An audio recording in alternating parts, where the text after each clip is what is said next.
हाँ तो दोस्तों ये वीडियो देखें और अपनी राय कमेंट्स में बताएं। आज के इस वीडियो में हम 2014 से लेकर 2024 के बीच के भारत की जर्नी देखेंगे कि क्या वाकई में देश में अच्छे दिन आए, क्या वाकई में नरेंद्र मोदी के 10 साल में भारत ने तरक्की की। इन तमाम सवालों के जवाब टटोलने की कोशिश करेंगे आज के इस एपिसोड में।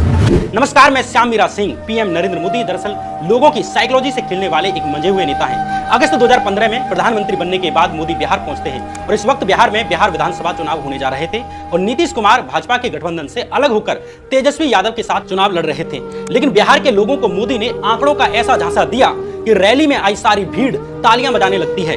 मैं आज बिहार के पैकेज की घोषणा यहीं से करना चाहता हूं। करो 50,000 करूं कि ज्यादा करो, 60,000 करूं कि ज्यादा करो, 70,000 करूं कि ज्यादा करो, 75,000 करूं कि ज्यादा करो, 80,000 करूं कि ज्यादा करो, 90,000 करूं कि ज्यादा करो। मेरे भाइयों बहनों, मैं आज वादा करता हूं, दिल्ली सरकार कान बराबर ठीक रख के सुन लीजिए, दिल्ली सरकार 1.25 लाख करोड़ रुपए का पैकेज देगी।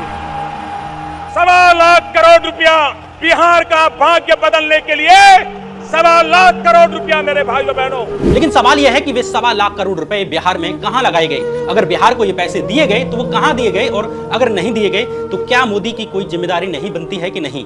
देश के प्रधानमंत्री के शब्दों की एक कीमत होती है, लेकिन आज मोदी के वायदे की कीमत प्रेमिका को शादी से पहले किए गए किसी उत्साहित आशिक के वायदे जितनी हो गई है। साल 2017 में हिमाचल विधानसभा चुनावों के दौरान मोदी ने गरीबों को सपना दिखाया कि हवाई चप्पल वालों को भी हवाई जहाज में बिठा दूंगा। मेरा तो सपना है कि हवाई जहाज में कौन लोग बैठने चाहिए। ये जो एक बना हुआ है ना, बड़े बाबू, बड़े बड़े लोग, धनी लोग, ये दुनिया उन्हीं के लिए है। इस देश की जो सुविधाएं अमीरों को प्राप्त हैं, वो मेरे देश के गरीब को भी मिलनी चाहिए। जो सामान्य व्यक्ति हवाई चप्पल पहन करके घूमता है, वो मुझे हवाई जहाज में दिखना चाहिए। ये मेरा सपना है। लेकिन आज सच यह है कि मोदी ने उन हवाई जहाजों को ही प्राइवेट कंपनियों को बेच डाला। एयरपोर्ट प्राइवेटाइजेशन के दूसरे चरण की प्रक्रिया एविएशन मंत्रालय ने तेज कर दी है। सूत्रों की माने तो दूसरे चरण में 25 एयरपोर्ट को आइडेंटिफाई किया गया है और इन 25 एयरपोर्ट में कुछ बड़े एयरपोर्ट शामिल हैं। मसलन चेन्नई, कोलकाता, जबलपुर, इंदौर, वाराणसी, ऐसे बड़े एयरपोर्ट शामिल हैं जिनको एयरपोर्ट प्राइवेटाइजेशन के दूसरे चरण के तहत चुना गया है। क्योंकि इंडिया में जो एयरपोर्ट्स है वहां कुछ ऐसा हो रहा है जिसका डायरेक्ट असर सिर्फ और सिर्फ आम जनता पे पड़ेगा। जो गेम हमने बीएसएनएल के टाइम पे देखा था, एग्जैक्ट वैसा तो नहीं, लेकिन कुछ उसी तरीके का एक इंटरेस्टिंग गेम हमारे इंडियन एयरपोर्ट्स पे भी हो रहा है। और एक्चुअल में हो क्या रहा है उसको समझने के लिए हमें थोड़ा सा पीछे जाना पड़ेगा। अदानी ग्रुप के पास अब मुंबई एयरपोर्ट का भी मालिकाना हक आ गया है। रूल बदला गया और अदानी जी को 6 एयरपोर्ट दिए गए। हमारी फाइनेंस मिनिस्टर ने डिक्लेयर कर दिया है कि अगले साल मार्च से पहले एयर इंडिया और भारत पेट्रोलियम को बेचा जाएगा। 6 एयरपोर्ट का ऑपरेशन, मैनेजमेंट एंड डेवलपमेंट का कॉन्ट्रैक्ट प्राइवेट प्लेयर्स को देने का लिए ऑक्शन हुआ, टेंडर मांगा गया था और सबसे ज्यादा बोली होने वाले को 3 एयरपोर्ट देने का, लीज देने का आज फैसला हुआ, जयपुर, गुवाहाटी और तिरुवनंतपुरम। मतलब प्रधानमंत्री ने सब कुछ बेच दिया।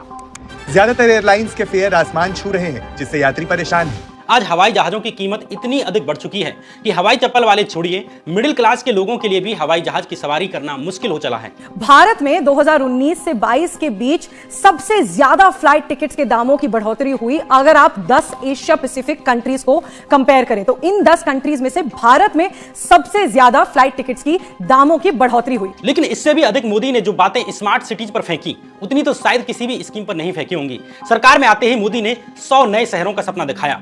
स्मार्ट सिटी बने, आवश्यकता अनुसार, कहीं हेल्थ सिटी बने, कहीं स्पोर्ट सिटी बने, ये स्पेशलाइज्ड सिटी क्यों न बने। भाइयों बहनों, अगर हम चाहें तो हम 100 नए शहरों का सपना आज देश की आवश्यकता के लिए कर सकते हैं। हमारी सरकार के लिए ये स्मार्ट सिटी सिर्फ एक प्रोजेक्ट नहीं है, बल्कि हमारे लिए एक मिशन। 100 न्यू सिटी की जैसे जरूरत है, वैसे 2 शहर जो पास है, उसके लिए एक ट्विन सिटी का कंसेप्ट हमने डेवलप करना चाहिए। जैसे न्यूयॉर्क, न्यू जर्सी है, हमने ट्विन सिटी कंसेप्ट को डेवलप करना चाहिए। विकास का एक नया मॉडल उसमें से हमें मिल सकता है। उसी प्रकार से बड़े शहरों के आसपास सैटेलाइट सिटीज, इसकी पूरी जाल बनानी चाहिए, एक अवसर के रूप में ले। और आप कल्पना कर सकते हैं जब इतना सारा काम शुरू होगा, कितना सीमेंट चाहिए, कितना लोहा चाहिए, कितने सीमेंट के कारखाने चाहिए, कितने लोहे के कारखाने चाहिए, कितने नौजवान चाहिए, कितनों को रोजगार मिलेगा।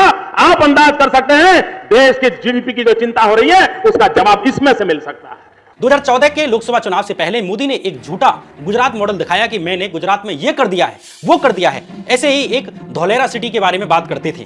धोलेरा, देखिए मित्रों, गुजरात में हम नए शहर बना रहे हैं। आपको भी मेरी प्रार्थना है, अगर वेबसाइट पर आप धोलेरा DHOLERA धोलेरा SIR इस पर जाएंगे तो बहुत डिटेल मिलेगी। हम अहमदाबाद से 80 किलोमीटर दूर समुद्र तट की तरफ एक नया पूरा शहर बना रहे हैं। नया शहर बना रहे हैं जो पूरी तरह सारी व्यवस्थाएं होगी।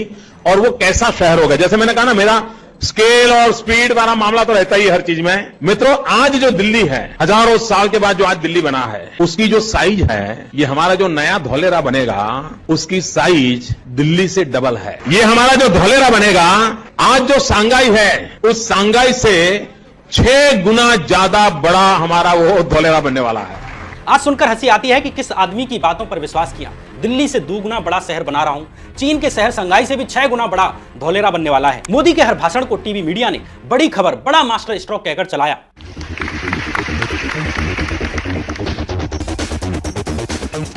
किसी भी देश की GDP को बढ़ाने के लिए शहर ग्रोथ इंजन होते हैं। स्पेशल शो चलाए गए कि स्मार्ट सिटीज कैसी होंगी। टीवी पर पहली बार मोदी शहर,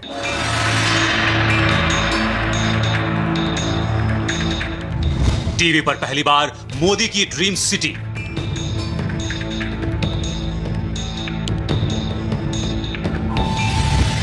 मोदी के 100 स्मार्ट शहर की पहली झलक। ऐसा ही एक सपना दिखाया गया सांसदों द्वारा गांव गोद लेने का, यानी सांसद आदर्श ग्राम योजना को लेकर भी बड़े बड़े सोच चलाए गए। आपको हम ये समझाने की कोशिश करते हैं कि आखिर आदर्श ग्राम की संकल्पना है क्या और कैसे कोई गांव आदर्श गांव बन सकता है। योजना के तहत चुने गए गांव में समूचे विकास पर फोकस होगा।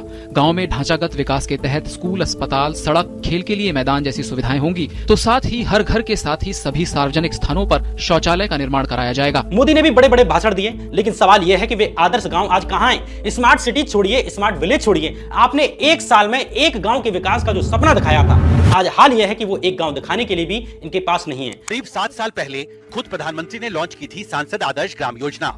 लक्ष्य था कि साल में हर सांसद एक गांव को गोद ले और उसका समुचित विकास कराए, लेकिन ज्यादातर सांसद ये कार्यक्रम और लक्ष्य भूल गए हैं। ये नतीजा ग्रामीण विकास मंत्रालय के आंकड़ों से निकल रहा है। इसी साल 2024 के मार्च महीने में मॉलिटिक्स नाम के एक YouTube चैनल ने केंद्रीय मंत्री स्मृति ईरानी के द्वारा गोद लिए गए गांव को लेकर एक ग्राउंड रिपोर्ट की। आप शायद यकीन ना करें कि एक दिन के भीतर ही इस वीडियो को ट्विटर से डिलीट करवा दिया गया।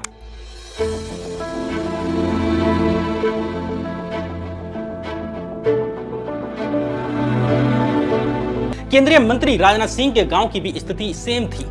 क्या देख रहे हैं आपने, जब से सरकार बनी कुछ काम हुआ है? हमारे हिसाब से तो कुछ नहीं हुआ। और ना यहाँ कॉलेज है आसपास। हम बताओ लखनऊ जाते हैं पढ़ने, उतनी दूर। कितना दूर है लखनऊ यहाँ से? यहाँ से होगा कितना 30 किलोमीटर है। साल 2014 के चुनावी कैंपेन में मोदी ने कहा, लोग शर्त लगा रहे थे कि सचिन की सेंचुरी लगेगी कि प्याज के दाम की सेंचुरी लगेगी। ये तो आपने महंगाई का हाल करके रखा है मेरे भाइयों, ये हाल इन्होंने करके रखा है। लेकिन जब मोदी खुद सत्ता में आते हैं, 10 साल सरकार में रहते हैं, तो प्याज की कीमतें 100 रुपए तक पहुंच जाती हैं। Well, in the capital city, retail onion prices have surged to a range of rupees 65 to 80 per kilogram due to a decrease in supply. लेकिन आज प्याज की कीमतों को लेकर अगर भाजपा नेताओं से पूछा जाए तो वो बोलेंगे, अरे इससे किसानों को फायदा होगा, अरे ये हमारे हाथ में थोड़ी ही है। मैं इतना लहसुन प्याज नहीं खाती हूँ जी, तो डोंट वरी। मैं ऐसे परिवार से आती हूँ जहाँ अनियन प्याज का मतलब नहीं रखते हैं। ज्यादा प्याज खाने पर कैंसर हो जाएगा। आप देखें कि सब्जी जो पहले 10-15 रुपए की मिला करती थी, आप जाकर हाट में, बाजार में हाट में लिया करते थे, आज भी वो सब्जी 8 साल के बाद आपको जो 10-15 रुपए की मिलती थी, ज्यादा 15-20 रुपए की मिलती है सीजन में। कहाँ सब्जी का दाम बढ़ा है? सवाल आपसे यह है कि क्या महंगाई कम हुई? इसका जवाब एक बार जनता से जान लेते हैं। चीनी इतनी महंगी क्यों मिल रही है? तेल इतना महंगा क्यों मिल रहा है? सिलेंडर इतना महंगा है। 70 रुपए पाव है, 80 रुपए पाव रहेगा, क्या खाएगा आदमी? हमारी तनख्वाह वहीं के वहीं पर ही है और महंगाई बढ़ती जा रही है। अब यही जो सिलेंडर देख लीजिए, पहले 400 का था, आज 1200 का मिल रहा है। एक वक्त था जब मोदी प्रधानमंत्री नहीं थे, उस वक्त मोदी कहते थे, अर्थशास्त्री प्रधानमंत्री है, इन्फ्लेशन 11+ है, 11+। आप मुझे बताइए, अगर इसी प्रकार से महंगाई बढ़ती गई तो गरीब क्या खाएगा? और भाइयों बहनों, ये कांग्रेस के नेता भाषण करते हैं, आज प्रधानमंत्री यहाँ आए थे, लेकिन प्रधानमंत्री महंगाई का माँ बोलने के लिए तैयार नहीं है, महंगाई का माँ बोलने के लिए तैयार नहीं। महंगाई का माँ? मैं यहाँ आया, देर से आया, तो सॉरी बोला कि नहीं बोला? आपकी क्षमा मांगी कि नहीं मांगी? एक बार नहीं 2 बार मांगी कि नहीं मांगी? इनका अहंकार इतना है, महंगाई के लिए एक शब्द बोलने को तैयार नहीं है। मरो तो मरो, आपका नसीब। अरे गरीब के घर में चूल्हा नहीं जलता है, बच्चा रात रात रोता है, मां आंसू पी के सोती है, और देश के नेताओं को गरीब की परवाह तक नहीं। लेकिन सच यह है कि मोदी ने खुद पिछले 10 साल में महंगाई का मा-हा-गा-ई कुछ नहीं कहा। पहले प्याज और टमाटर के दामों पर कांग्रेस के मंत्रियों को प्रेस कॉन्फ्रेंस भी करनी पड़ती थी, लेकिन आज किसी भी चुनावी रैली में जाकर मोदी ये नहीं पूछते कि हां मैंने महंगाई कम कर दी है और मुझे महंगाई कम करने के लिए वोट दो। महंगाई पर मां बोलने वाली वीडियो देखने के लिए जब मैंने यूट्यूब पर सर्च किया तो मुझे एक वीडियो मिलती है जिसमें मोदी बता रहे हैं कि देश में महंगाई कम हो गई है क्योंकि देश में मोबाइल का डेटा सस्ता हो गया है। ये जो मोबाइल डेटा है ना, आप कभी यूट्यूब कितना फलाना करते होंगे तो आपको जरा ध्यान रखना, आज हर भारतीय हर महीने करीब 20 जीबी डेटा इस्तेमाल करता है। आप मोबाइल फोन का उपयोग करते हैं 20 जीबी डेटा।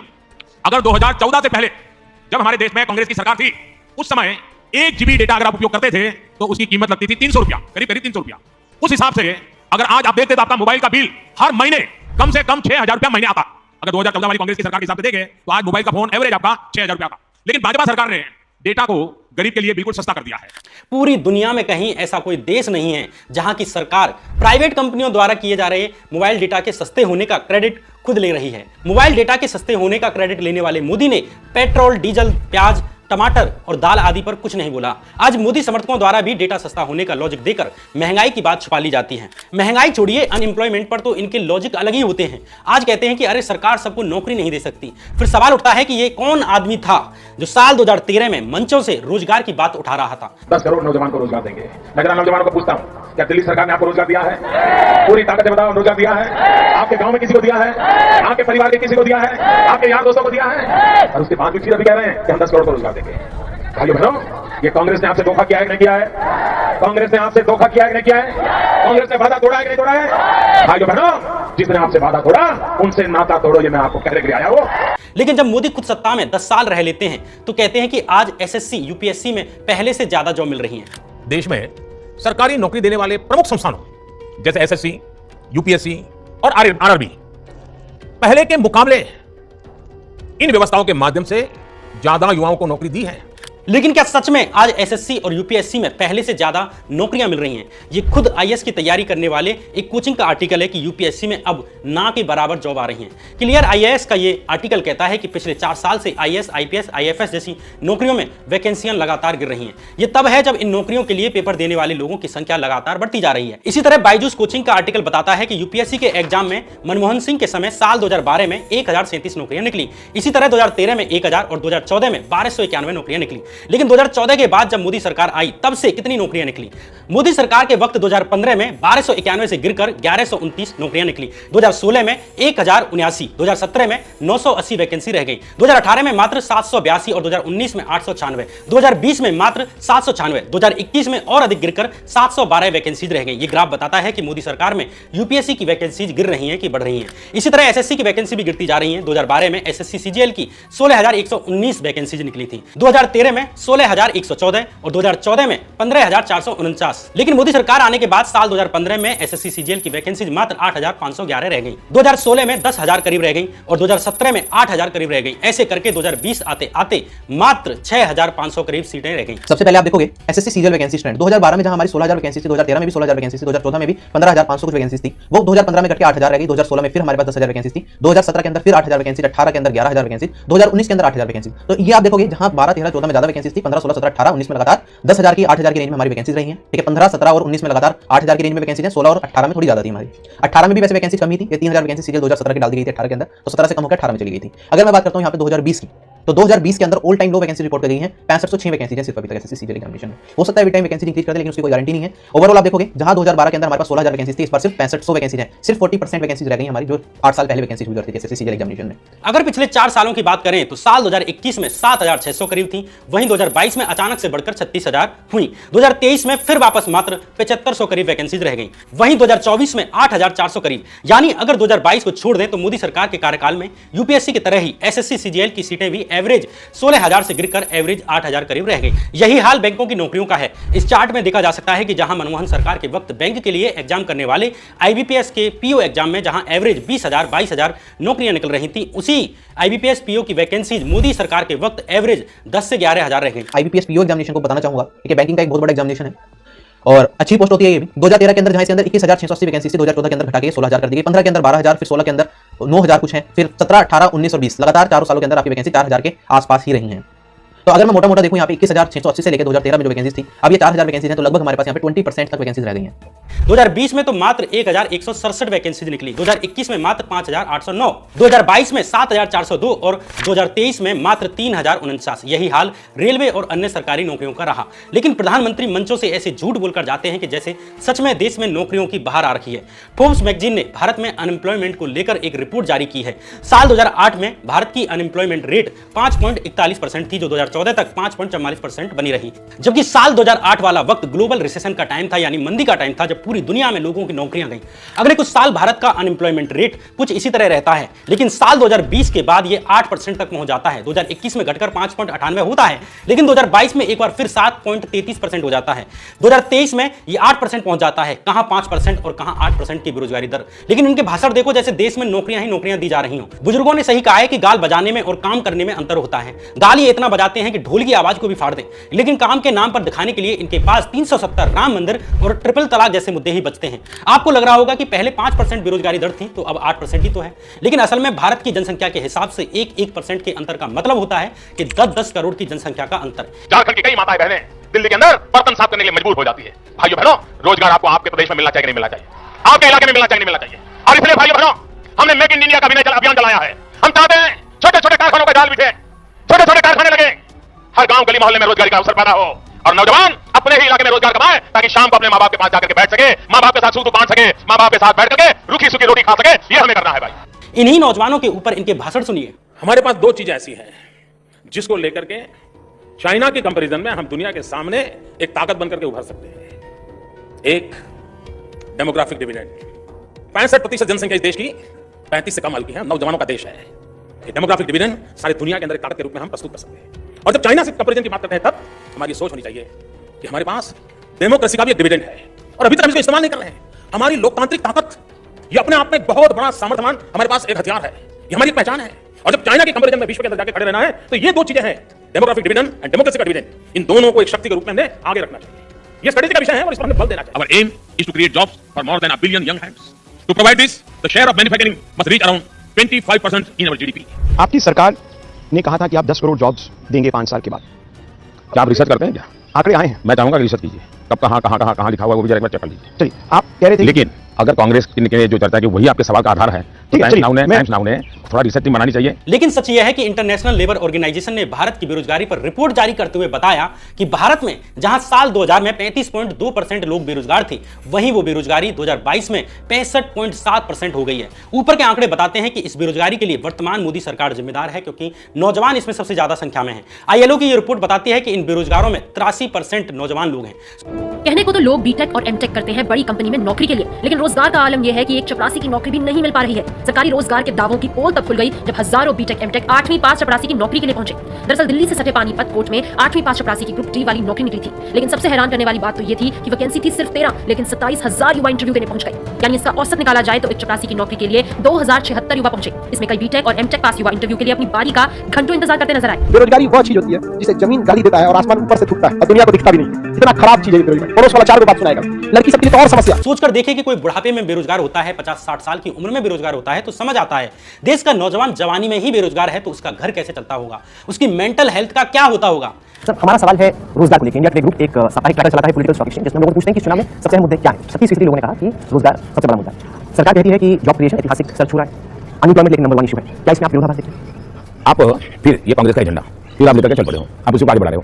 यही मोदी कहते थे कि देश नौजवान है, इसका फायदा लिया जा सकता है, डेमोग्राफिक डिविडेंड मिलेगा। हाल यह है कि 10 साल में देश में डेमोग्राफिक डिविडेंड तो छोड़िए, डेमोग्राफिक डिप्रेशन में पहुंचा दिया है। देश को 10 साल में डुबोने के बाद भी मोदी ने अभी डेमोग्राफिक डिविडेंड पर सपने दिखाना बंद नहीं किया है। साथियों, हमारे देश में डेमोग्राफिक डिविडेंड पर हमारी बहुत बड़ी ताकत है, चर्चा भी करते हैं, लेकिन क्या कोई यूनिवर्सिटी है जिसने इसका स्टडी किया है? आखिर ये डेमोग्राफिक डिविडेंड है क्या?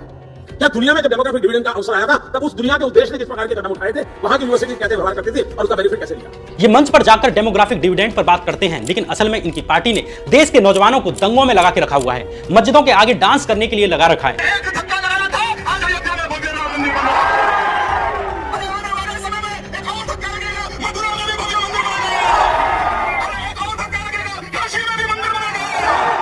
पूरे देश की नस्ल को आज खराब किया जा रहा है। अगर भविष्य को बदलना चाहते हो तो मर्द बनो, मर्द बनो, मर्द बनो। और मर्द कौन होता है? जिसके हाथ में हथियार होता है वो मर्द होता है। साल 2016 में मोदी ने किसानों को सपना दिखाया कि साल 2022 तक किसानों की आय दोगुनी कर दूंगा। 2022 में किसान की आय दोगुना करने के लिए एक के बाद एक कदम उठाए। राज्य सरकारें भी किसान को पूरा करने के लिए पूरी शक्ति से काम में जुटे। बहुत बड़ा परिवर्तन आएगा। 2022 में हिंदुस्तान के किसान की इनकम डबल करने का इरादा, एक संकल्प, उसको लेकर के हम आगे बढ़ रहे हैं। तब हमने एक बहुत बड़ा सपना देखा और ये सपना हिंदुस्तान के हर किसान के भाग्य को बदलने का सपना।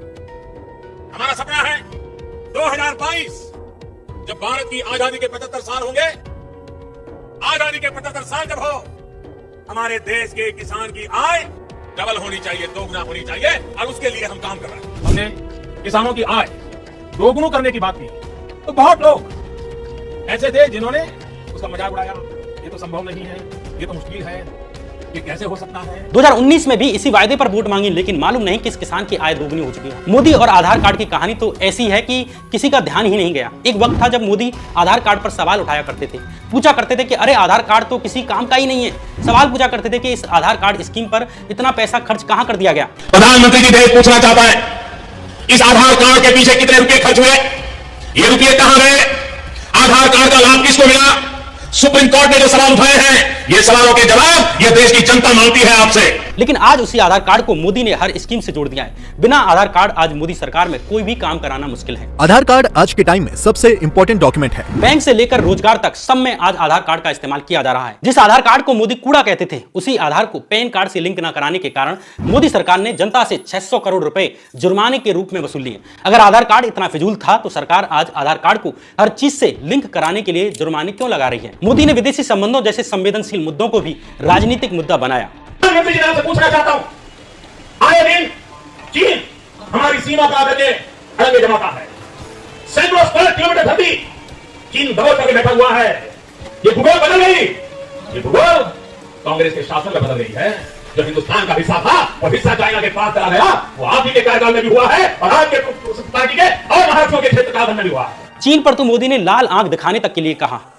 चाइना के साथ उनकी जो हरकतों के खिलाफ आवाज उठानी चाहिए थी, लाल आंख करके चाइना को समझाना चाहिए था। ये बड़ी अच्छी बात है। उसके बजाय हिंदुस्तान के विदेश मंत्री ने चाइना में जाके बयान दिया कि बीजिंग इतना बढ़िया शहर है, मुझे यहाँ रहने का मन कर जाता है। तुम मरो मेरे देश की सरकार चलाने वालों, तुम मरो, आपको शर्म आनी चाहिए। लेकिन जब चीन ने धोखेबाजी से देश के 20 जवानों को शहीद कर दिया और सरकार पर लोग जवाब मांगने लगे, तो चीन से सवाल करने के बजाय चीन को क्लीन चिटी दे दी। न वहां कोई हमारी सीमा में घुस आया है, न ही कोई घुसा हुआ है, न ही हमारी कोई पोस्ट किसी दूसरे के कब्जे में है। वहीं लद्दाख के लोग बार बार सरकार से मदद मांग रहे हैं कि चीन हमारी सीमाओं में घुस आया है। चीन अपना अतिक्रमण बढ़ाई जा रहा है दशकों से, और हाल के सालों में तो हद से ज्यादा, और ये भी छुपाया जा रहा है। एक तरफ इतनी पीड़ा इन चरवाहे समुदायों को, और उसके बाद वो आह भी ना कर पाए। अगर वो आह करें, अगर कोई कहे कि यहाँ पर जमीनें गई हैं हमारे जमीनों को बचा नहीं पाए हैं, तो उनको कभी देशद्रोही, कभी उनको धमकियां दी जाती हैं। खुद भाजपा समर्थक सेना के पूर्व ऑफिसर जीडी बख्शी तक चीन पर स्वीकार कर रहे हैं कि चीन भारत की सीमाओं में घुस आया है। साहब, मेरा सिर्फ कहना यह है, Ladakh is a hyper sensitive state, hyper sensitive area है। चीन का खतरा बढ़ रहा है सबसे ज्यादा वहां लद्दाख में, राइट। और ऐसे में अगर इतनी अनहैप्पीनेस लद्दाख के लोगों में हो कि वो फास्टिंग के ऊपर आ गए, और वो सोनम वांगचुक जैसे, वो मतलब कोई फटीचर नहीं है, सड़क साफ नहीं है, गुंडा जो कि बोलना शुरू किया है, पॉपुलैरिटी एजुकेशनिस्ट है, बहुत ही रिस्पेक्टेड सिटीजन है भारतवर्ष का, तो अगर वो ऐसा कह रहा है तो हमको तवज्जो देनी पड़ेगी। उसको ब्लैकआउट की न्यूज़ से ही ब्लैकआउट कर दें। I am sorry, that is not the way to go. What is the problem? Let us address it, let us face it before the Chinese start taking advantage. Exactly, and we can turn into a national security. लेकिन प्रधानमंत्री ने आज तक ये स्पष्ट तक नहीं किया है कि देश की सीमा पर चल क्या रहा है। ठीक है, चीन से लड़ेगी, भारत की सेना लड़ेगी, लेकिन कम से कम चीन भारत की सीमा पर क्या चल रहा है ये तो सच बताना चाहिए। लेकिन भारत का मीडिया सरकार से सवाल करने के बजाय खुद कार्टून बना हुआ है। कुल मिलाकर मोदी ने जो जो सपना दिखाया उसका उल्टा ही उल्टा किया। मैंने अभी काले धन वाले भाषणों की तो बात ही नहीं की है। काले धन वाले आंकड़े सुनकर तो आपके दिमाग की नसें जाम हो जाएंगी। आज मोदी इस काले धन की, ब्लैक मनी की बात ही नहीं करते। हाल यह है कि मोदी बात भी कर लें तो भी उन बातों का कोई सेंस नहीं है। उनकी बातें सिर्फ हवाबाजी और लपूड़बाजी ही साबित हुई हैं। ये कांग्रेस का मैनिफेस्टो कह रहा है कि वो माताओं बहनों का सोने का हिसाब करेंगे, उसकी जड़ती करेंगे, जानकारी लेंगे और फिर उस संपत्ति को बांट देंगे और उनको बांटेंगे। इनको मनमोहन सिंह जी की सरकार ने कहा था कि संपत्ति पर पहला अधिकार मुसलमानों का है। मेक इन इंडिया, गंगा सफाई, स्वच्छ भारत अभियान, स्किल इंडिया, स्टार्टअप इंडिया, काला धन, इन सब पर मोदी की बातें फर्जी साबित हुई, उनकी योजनाएं फेल साबित हुई। लेकिन नरेंद्र मोदी का कॉन्फिडेंस इतना हाई है कि अभी भी 2047 में भारत को विश्व गुरु बनाने का सपना बेच रहे हैं। हमारा लक्ष्य साल 2047 तक भारत को विकसित राष्ट्र बनाना है। हमारा लक्ष्य भारत को आर्थिक रूप से समृद्ध, सांस्कृतिक रूप से सशक्त और सामरिक रूप से समर्थ बनाना है। ये भारत के लोगों को निर्णय लेना है कि उन्हें और सपने देखने हैं तो वे इलेक्ट करने के लिए वोट डालने जाएं। अगर उन्हें लगता है कि नहीं, मोदी से कुछ अच्छा चुनना है तो वे हटाने के लिए वोट डालकर आएं। लेकिन अगर उन्हें लगता है कि नहीं, हमसे गलती हुई है और आगे गलती नहीं करनी बल्कि झूठे सपने दिखाने वालों को उन्हें सजा देनी है, तो अब की बार पनिश करने के लिए वोट डालकर आएं, लेकिन वोट जरूर डालकर आएं। ये कहानी फिलहाल यहीं तक। नमस्कार। वीडियो देखने के लिए आप सभी का शुक्रिया।